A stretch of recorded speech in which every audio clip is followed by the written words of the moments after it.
I'm Judy Stiles. Thank you for joining me today on Newsmakers. Well, I have a tradition of visiting with retiring faculty and staff members at Missouri Southern, and today I have the pleasure of visiting with Dr. Holly McSpadden from the English department. Thank you for being here today. Thank you. And of course, we're recording this program toward the end of the first semester in the fall of 2019, so your retirement's getting a lot closer as we're recording this. Yes, I am going to retire in December, which seems a little odd to not be doing it in the spring Yes, when life is opening up. But I decided that my 65th birthday present to myself, I'm born on Christmas, I would give myself the gift of retirement. So that's when that birthday comes around. It's time to say goodbye to the teaching career. That's right. Hello, Medicare. So a lot of different feelings probably coming in at this time, though, because you've had quite a career in education. It's been interesting. After I had thought about this decision for a couple of years, frankly, and then I pulled the trigger. You know, you tell, let everybody know ahead of time. Yeah, you do all the things you're going to do, and then I started second guessing myself. And I teach freshman comp, and love teaching freshman comp, which is sort of odd, but we do talk about the difference between, you know, reassessing what you've done and second guessing. Because second guessing is almost always a mistake. You've done what you need to do, you've made the decision, you've put it out there, and we talk about it in terms of writing, right? And then you start feeling insecure and you start second guessing yourself, and it's almost always a mistake. So I started thinking, oh, maybe this, and I had to remind myself, wait, you've thought about this a long time, and you know, happily at that point in the semester, I was talking about the problem with second guessing with my students, and I thought, oh, McSpadden, you're second guessing yourself. You should know better. So there are aspects of teaching that I will miss a lot, and there are aspects of teaching that I won't miss at all. Like most jobs, there's the good and the bad, and some of the challenges and so forth. Well, I like to ask people, because we have an audience watching, they're probably curious sometimes, you know, your background, your information. I know that you went to the University of Colorado undergraduate and then to Texas, but let's go back beyond that. People want to say, well, English professor, how did you get interested in that, you know, early on in your life? Well, I've always been a reader. My grandmother McSpadden was a reader, and I took after her. And I like to write, and so that reading and writing, and I've always been relatively articulate. I mean, I've always been able to speak. But I was a very bad student, and I didn't do well in elementary school, and I didn't do very well in junior high. In fact, I almost failed ninth grade English, and my ninth grade English teacher, Mrs. Willoughby, had me stand in front of the class, and she announced to the class that I was not college material. Now, it wasn't as if I thought I was college material, but I remember feeling pretty humiliated. For a teacher to point out like that in front of all your peers. Well, yeah, and I still to this day, I wonder, I was loud, I was tall, I was funny. You know, I think she was putting me in my place. You weren't the prim and proper person to become a student. Yeah. Right. You know, I wasn't Kathy Steele, my nemesis in elementary school, who was perfect. But anyway, and then high school, I didn't do well either in school. However, a miracle happened to me my first semester of 10th grade. Instead of diagramming sentences that semester, we had a student teacher, and we did reading and writing. And I couldn't diagram a sentence if you know, put a gun to my head, but I can write correctly, and I can read, and I had a good vocabulary. And this student teacher didn't know I was a problem child. So she hadn't met you before? She didn't? You know. No, and she was young, you know, and she saw that I was smart and wrote well and spoke articulately about the text we were reading. And she suggested that I move into honors English. So I got moved into honors English that January. Now, I was in related math. I've never taken an algebra course. I barely passed related math. Right. I barely passed biology. But the rest of my time in high school, I was in honors English with the smartest kids. And we didn't do there was no grammar involved. It was reading, discussion, and writing. So you were applying everything at that point. Yeah, I mean, the only things I knew how to do, I got put in that class. And it was interesting because every semester I had to go to the dean of women. I can't remember her name, but anyway. And she would say, now, should you be in honors English? But I was making A's in honors English. I'm part of this class, Yeah, and making bad grades in other classes. And I really, really, really, it was very important to me to graduate from high school. And I was really worried that I wouldn't, because I'd been kicked out of some classes just for being a smart aleck, not for being a bad girl. But I did. I managed to graduate from high school, but going to college I thought that would be so cool, but it never seemed like anything that was in my fate. And another miracle happened, which is I moved to Boulder, Colorado in my early 20s to be a nanny, because I'm really good with little kids. And being a nanny was fine. That didn't last but 6 months. And I became a house cleaner. But one thing about Boulder, Colorado, everybody there has a college degree. It's a university town, right? It is, yeah, in the truest sense of the word, especially then before it got so expensive. And so I worked for a cleaning service, and all the people who cleaned, most of the other people who cleaned houses, were students. So you were starting to meet the students who were going to the school in that town? Right, and I ended up making all of my friends that I'm still friends with a number of those people, were getting their bachelor's degrees or their master's degrees or going on to PhDs, and they began to urge me to go to college. And my clients that I worked for also said, you should be in school. You should be in school. Right, and I'm like, no, I can't. I'm not very smart. But, you know, when they talk about, you know, your family has a large influence on what you do, and that's true. But at a certain point, it's your peer group. You know, it is your peer group. And if I had stayed in Emerald, Texas, where I grew up, I don't know that I ever would have gone to college. Your peers weren't taking that college path. No, only, you know, the ones who, you know, this was the 70s, so college wasn't the thing you should do. Right. It was something you can do if you want. Yeah, yeah, or if your parents had money or that kind of thing. But I finally listened to my friends, and I thought, well, they have a lot of faith in me. They seem to be sure I can do this. So I decided, based on my friends' opinion of my ability, not on my own experience of my ability, that I would go to college. So I started out at Front Range Community College, and then after a year and a half, I think, of taking your core classes. Right, your basic classes that everybody has to take. And doing pretty well. I mean, I was doing pretty well. I transferred to the University of Colorado, and it was amazing. You know, I just kept getting smarter. And you fell right into that love of English there as you took college level courses then. Yeah, I mean, I thought I started out thinking I would be an elementary school teacher, but, you know, I always liked the smart kids, and I always hung out with the smartest kids. And so I ended up getting a BA, and my professors convinced me to get a PhD. So next step. Yeah, I moved from Boulder, Colorado to Austin, Texas, and got my... So that's where you got your master's and your PhD in Austin. Yes, yes, I did. Now, English is such a broad area. You mentioned reading and writing, literature and so forth. That where did you decide what area of emphasis or what you really, you know, spiked your interest? Of course, with a PhD, you have specialties and focus on it.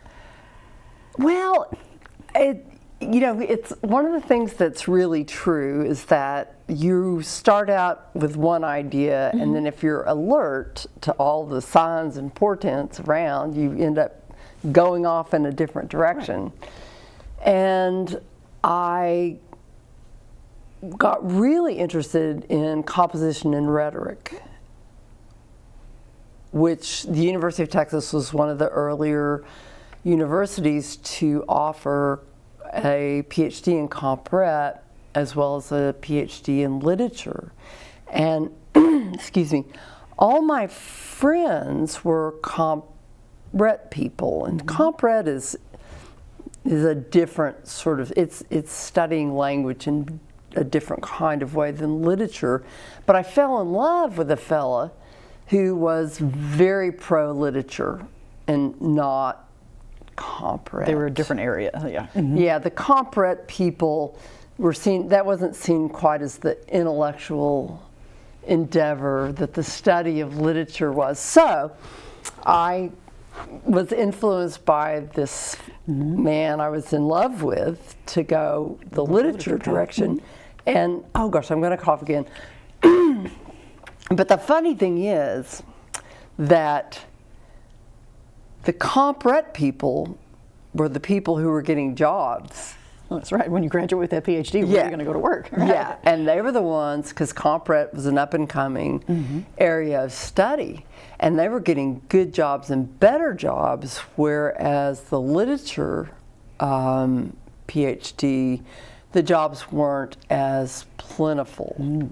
So I don't know where I would have ended up if I had gone the comp ret route.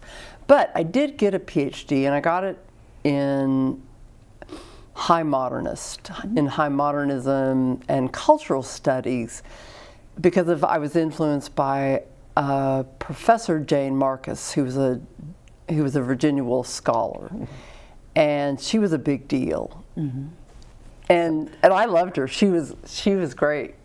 She and her husband had me out to New York City, and I'd never been to New York City, and they took me to plays. And anyway, so Jane encouraged my dissertation direction, and so I did a dissertation on a woman named Nancy Cunard, who worked, she was kind of a radical, high modernist, 1930s British radical, and she worked on issues of race and class. And I did my PhD on her. But in the course of doing my PhD, I realized that I couldn't stand her, Nancy Cunard, as a human being. And I'm one of those people that, like, I can't watch a television series if I don't like at least one of the characters. Remember the show Lost? Did you ever watch that? Yeah, the show that. Yeah, people just loved it, and I thought all those characters were so creepy. Like, there's no reason for me to watch it, right? Yeah, it was like they were all ended up being flawed in a way that I found bothersome. So anyway, I did my PhD, but I focused. I did a minor in American Studies. Okay. So therefore, I had that minor in my back pocket, and I went on the market as somebody who would teach American literature. Because, yeah. Right. Well, you've been at Missouri Southern for 20 years. And 20 and a half. 20 and a half, right. We're halfway through this year. So a lot of changes at Missouri Southern over the years. Yes. And the English department, like every other department, has gone through a lot of changes on campus. And locations is one of them. Right. So we got removed. So, and when you also have worked with a lot of students, and you talked about the faculty members having an impact on you, reflect on some of the students you've worked with in these 20 years. Have some of them gone on to English careers, or you've impacted them?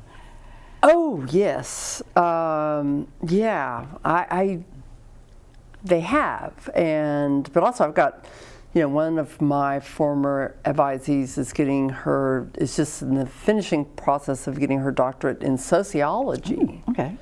The thing I tell students too is if you do a good job getting your BA, now, going to college and going through the motions and getting C's and that kind of stuff, doesn't set you apart from anybody else. No, but if you work hard and you can get letters of recommendation and you grow intellectually and emotionally in the ways that you can, you can having that BA and an English BA in your back pocket can be a passport into all kinds of different fields. Right. And so, because with BA in English, what you are telling future employers or future career paths is that you know how to write, you know how to analyze, you know how to read, you know how to think, you know how to communicate effectively. And those are skills that employers are looking for. Yes. I mean, and oftentimes you get in and a job will train you to do the job, but you've got those kind of necessary skills, reading and writing skills and critical thinking skills. So I've had, I do have students who are have PhDs in English and are teaching in English, but they're pretty scattered around in what they do. Right. Now, Missouri Southern is known as a teaching institution versus a research institution. Yes. So your reaction to when you came here, obviously you knew that was the emphasis here, and being able to have that approach. That was my choice. I mean, I went to Research One University, top flight university, and my professors were so miserable. And I'm not talking about not every institution like that. But you get into a Research One institution and there's a lot of competition. And it's publish or perish. And I didn't go to schools, I didn't go to undergraduate until I was 30. So by the time I was 34 when I went to graduate school, so I was an adult. I knew what was up by then. And I wanted to have a happy life. And I looked at my professors, and they were not what I would qualify as happy. They were always under pressure. Yeah, and Jane Marcus wanted me to apply, wanted me to apply at Research One institution so I could publish. But I didn't think happiness was down that path for me. Teaching is what I wanted to be able to work with the students. I wanted to teach. That's, I think, a very noble career. And they said that a teacher touches lives in so many different ways. Yeah, you can really, the Buddhists would have this concept of right livelihood, and it's a livelihood that contributes to the good, and I think teaching does. So Missouri Southern was an end goal of mine. I wanted to find a teaching college, and it was a college back then. And so I knew what I was getting into. Now, early on, you mentioned that you like teaching composition. And that's a course that you talked about, core courses. Everybody's going to take that. Some students love to write. Some others, that's a challenge for them. How do you approach that when you have that variety of students that you're working with? Freshman composition is the key to the kingdom. I have a calling for freshman comp, and it can be a terrible pain in the neck. Freshmen don't know what they're doing. And they come with really varied experiences in school. Coming out of high schools and different backgrounds, different programs. Yeah, and some get really good high school education, some get really bad high school educations. But freshman comp, if you can get a student started on the right foot with freshman comp, that student can really flourish throughout their career here at Missouri Southern. And as somebody who was not supposed to be, I just feel like if somebody had taken some time with me at certain points in my life, I maybe would have gone to college sooner, and I'm not complaining about any of my life. But having those freshmen get that spark in their early career helps them. Well, and figuring out how to negotiate the system. Because many of our students are first-generation college students. They don't really know how to work the system. How do I go from freshman to senior and walk out with a diploma? Right. How do I go from freshman fall semester to freshman spring semester? How do I talk to my advisors? What rights do I have? What can I do? And also helping students kind of break through the shell of memorization and into the perspective of actually learning. So thinking instead of just reciting. Yeah, and embracing failure. They're just all so uptight, and they don't want to make a bad grade, so they just want to do the thing that they think they're supposed to do. So you encourage to really the critical thinking to be able to explore beyond what's the right answer, no, true, false. What's behind the scenes? Yeah, let's think about it. I had a student today. We're looking at her introductory paragraph for her discourse community analysis, and let me think. and her sentence said, "You may not know it, but you belong to a discourse community." And I said, "Oh, that sentence is really lame." I said it a little nicer than that, but she said, "What do you mean?" I said, "Well, I mean, in one sense, it's a perfectly fine sentence, except for it's very high school. Right. And you're a smart student, you're looking to go to college level writing, so let's unpack that. And yes, you belong to many discourse communities, Judy Stiles, but you probably don't know it." And so then we started talking about what's a discourse community and how many times we just belong to a group, but we don't look at the group dynamics. So we're getting beyond that definition to think about what's involved with it. Right, because this assignment, if you're going to end up being a manager or having a career, this is going to teach you how to groups function effectively. But we just took that sentence and unpacked it. And she's like, "Oh." And I said, "Do you see how that's more sophisticated? I mean, you knew that, but you didn't think to analyze it." Analyzing and expressing that. Right. Yeah. So freshmen are a pain. They're just a terrible pain, but they're kind of fun, and it's a point in their college career where you can be, as a professor, can be really helpful. And imagine for a lot of them, that's something they'll remember, the memorable aspects of those courses. Yeah. You know, they can leave and maybe come back in 5 years after they graduate and say, "I remember you told me this." Yeah, I do. I have students that I've had, 15 years ago come up to me in Walmart or Lowe's and say, "You're Dr. McSpadden. I had you my freshman year." And I don't always remember them, but they always remember something about me. About you and the class and the impact of what you had to do with that. Yeah. And tying that together. So, and Missouri Southern, a lot of things that, we have the general students, then you have the English majors, those who are doing it for their career choice as well. So they're wanting to maybe follow in your footsteps, or they want to be able to teach others or put it to work. Well, and that's, we have the freshmen, and then I teach 200 level classes, and that's American Lit, the survey class, which is another class I really enjoy, because you're working with a bunch of different students. And then we have our English majors, and that's where you get to really go in depth and talk about, the literature, write about the literature. And I do teach from a cultural context, so what does this text say about the times in which it's written? Right. So what insight does it give us? And I'm really good friends with a number of my past English majors. We still are in frequent contact. And loving for reading that continues for you as well. I mean, it's not. I know that for the audience's sake, you've helped out, for instance, with Joplin Naylor Reed in the past when they've had their spell ball, helping them and so forth. So you are a firm believer in being able to read and share that lifetime learning for everyone. Well, I'm a total snob, but reading gives you insight into other people, other worlds, other times, other places, other religions, just loving to read. I mean, I ended up, being able to do well just because of consistent love of reading. And it is another key, I think.